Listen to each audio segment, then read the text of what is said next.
આદરણીય શિક્ષકગણ તેમજ આદરણીય પ્રિન્સિપાલ સર, આપ સૌને મારા સુપ્રભાત। આજના વિદાય સમારંભના શુભ પ્રસંગે આપ સૌ એકઠા થયા છો। આજના શુભ પર્વ પર મારા વક્તવ્યની શરૂઆત એક નાનકડી વાર્તાથી કરવા માંગુ છું, તો આપ સૌ શાંતિથી સાંભળવા નમ્ર વિનંતી।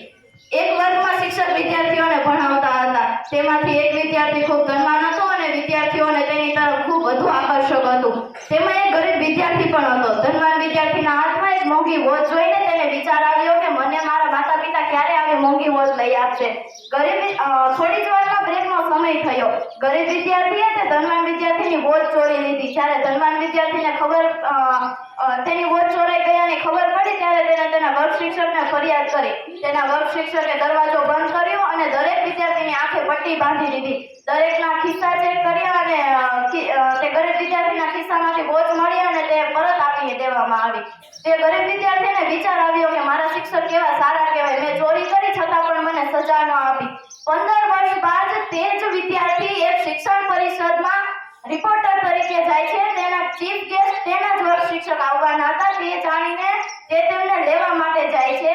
તેના શિક્ષક રેડ કાર્પેટ ઉપર ચાલતા આવતા હતા ત્યારે તે વિદ્યાર્થી તેને ભેટી પડે છે અને તેમના કાનમાં કહે છે કે સર, તમે મને ઓળખો છો? ત્યારે તેના શિક્ષકે એમ કીધું કે ના, હું તને કઈ રીતે ઓળખું, મેં તો ઘણા વિદ્યાર્થીને ભણાવ્યા છે।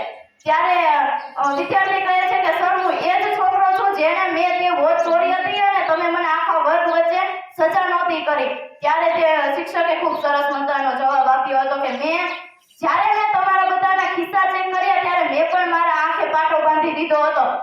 મેં જ્યારે મારી આંખો ખુલ્લી રાખી હોત તો મને પણ એમ થાત કે હું એક ચોરની સામે બેઠો છું। માટે મિત્રો, આપણા શિક્ષક કે માતા પિતા ક્યારેય એવું નથી ઈચ્છતા કે આપણે કોઈ ખરાબ કાર્ય કરીએ। હંમેશા તે સાચા માર્ગ પર જ ચાલતા શીખવે છે। અહીં ઉપસ્થિત ધોરણ 10 અને 12 ના વિદ્યાર્થીઓને એમ લાગતું હશે કે શા માટે માત્ર અમને જ કહેવામાં આવે છે કે વાંચજો, ધ્યાન આપજો, બોર્ડ છે, બોર્ડ છે। વડીલો એટલે એમ કહેતા હોઈએ છે કે આ જ સમય છે કંઈક કરવાનો। યાદ રાખજો કે સમય ક્યારેય પાછો આવતો જ નથી। આ જ સમય છે જંગ જીતવાનો। આ જ પહેલું પગથિયું છે જિંદગીમાં કંઈક બનવાનો। ઘણા કહેતા હોય છે કે ભણીએ કોના મોટા થયા છે। ભાઈ, ભણીએ જ મોટું થવાય છે। શિક્ષણ વિના સુખ પ્રાપ્ત થતું નથી। હિરલ મેડમને સંસ્કૃતમાં ભણાવ્યું હતું કે શિક્ષા વિના સુખ મળતું નથી। શ્રીમાન હરેશ સર પાસે શીખવા જેવું છે કે સફળતા કોને કહેવાય। ઘણીવાર વર્ગમાં આવે ત્યારે એક ટકોર તો મારે જ। ભણજો, વાંચજો, 10મું છે, પગથિયું ચડવાનું જ છે। શ્રી સરદાર પટેલ સંકુલના વિદ્યાર્થીઓ છો તમે બધા। ઘનશ્યામ સરનું સામાજિક વિજ્ઞાન અદ્ભુત। ઘણીવાર વર્ગમાં કહેતા હોય કે હું છેલ્લી બેન્ચે બેસતો છતાં મને બધું આવડતું। તેમનું મોટિવેશન ખૂબ ગજબનું છે। હિરલ મેડમ જે અમારા વર્ગ શિક્ષક છે, તેમનું ગુજરાતી અને સંસ્કૃતનું તો શું કહેવું। હવે ગુજરાતી અમને કોણ શીખવાડશે? તેમની સાથે દરરોજ અમે જમવા બેસતા, હવે તે કદાચ નહીં મળે। તેમની પરેશ સર જેમનું મેથેમેટિક્સમાં PhD કરેલ છે, તેમનું મસ્તી મજાક સાથે મેથેમેટિક્સ કદાચ કોઈ શીખવાડી નહીં શકે। ગમે તેવો દાખલો હોય, ઊંધો કે ચીતો કરીને જવાબ તો લાવી જ દે। વિભાવરી મેડમનું વિજ્ઞાન જાણે અમારા જીવનમાં ભળી ગયું હતું। પાચન તંત્ર તો જાણે ગોખાઈ જ ગયું છે। હવે અમને પાઠ્યપુસ્તક સહેલું કરીને કોણ આપશે? શ્રીમાન રાકેશ સર જે આપણી શાળાના સંચાલક શ્રી છે, તેમના સાદા વ્યાજ અને ચક્રવૃદ્ધિ વ્યાજના દાખલા તો હજુ પણ યાદ છે। ધોરણ 12 પાસેથી જાણવા મળે કે તેમના BA નું તો શું કહેવું। રાકેશ સર વર્ગમાં પ્રવેશે ત્યાં તો અમારા ધોરણ 10 ના વિદ્યાર્થીઓ જાણે સગે વગે થઈ જાય। તારા મેડમ જેવું અંગ્રેજી હવે અમને કોણ શીખવાડશે? સ્પેલિંગ ન આવડે તો 5 વાર અને 10 વાર લખવા કોણ આપશે? તેમનું આ સજામાં આપવું પણ ખૂબ મીઠું લાગતું હતું। નિમિષાબેન જે શિક્ષક હોવાની સાથે મારા બહેન પણ છે, મારા સારા માર્ગદર્શક પણ છે। તેમણે હંમેશા મારી મદદ કરી છે અને મને ગર્વ છે તેમની ઉપર કે તે એક શિક્ષક બનીને મને સારું જ્ઞાન પાઠવે છે। દિવ્યા મેડમ જે ધોરણ 1 અને 2 ના વિદ્યાર્થીઓને ભણાવે છે, હવે અમને કોણ ભણાવશે? દર્શના મેડમ અને ગીતા મેડમ જેમનું ધોરણ 3 અને 4 નું ગણિત ગમત અને અંકોની ગમત જાણે ખૂબ યાદગાર રહી જશે। અંકિતા મેડમ જેમનું HKG અને HKG માં ABCD અને ક ખ ગ જાણે જીવન જ લાગતું હતું। નિધિ મેડમ જેમનું હિન્દી અને તેનું ભાષાંતર તો સંજય સર જ્યારે અમારી પરીક્ષામાં સુપરવાઇઝર તરીકે આવે ત્યારે વિદ્યાર્થીઓને આનંદનો પાર ન હોય। કૃપાલી મેડમ જે તેમના જેવા ફોટોગ્રાફર જાણે ક્યાં મળશે? શાળામાં કોઈ પણ કાર્યક્રમ હોય પણ જાણે કોઈ ફોટોગ્રાફર ન મળે પણ આપણે કૃપાલી મેડમ તો હાજર જ હોય। અમોલ સર જેવા મીઠા અને રમૂજવાળા સર કદાચ ક્યાં જોવા મળશે? દ્રષ્ટિ મેડમ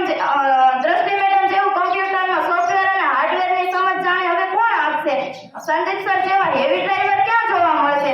અનિલ સર જેવા હોસ્ટેલને સાચવનારા સર કદાચ ક્યાંય ન મળે. તેમનું વિદ્યાર્થીમાં હોસ્ટેલને સજા આપવું ખૂબ મીઠું લાગતું હતું. જયદીપ સર તો જાણે આપણું સાવજનું કાળજું. વિદ્યાર્થીમાં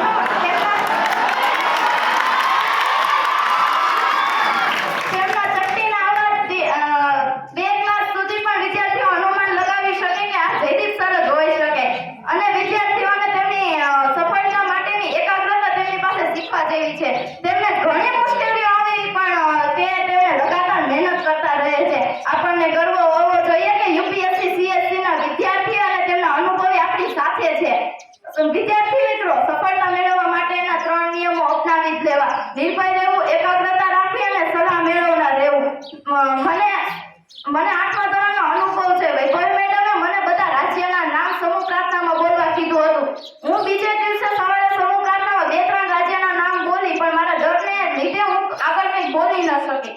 મને બોલવાનો શોખ હતો. મેં ડરને હરાવ્યો અને આજે હું તમારી સમક્ષ બોલી શકું છું.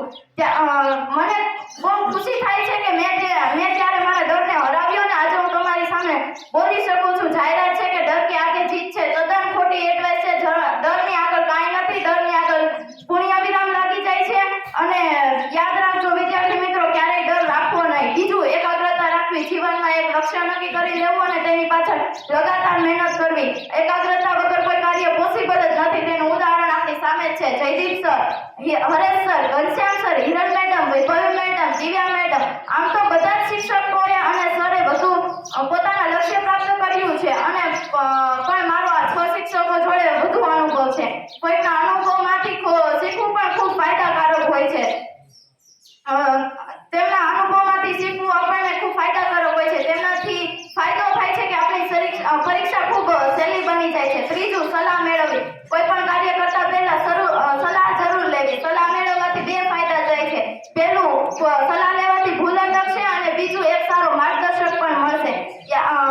એક વાત હંમેશા યાદ રાખવી કે કોઈને મોટિવેટ ન કરી શકો ને તો કોઈનો મોટિવ પણ ન તોડવો જોઈએ.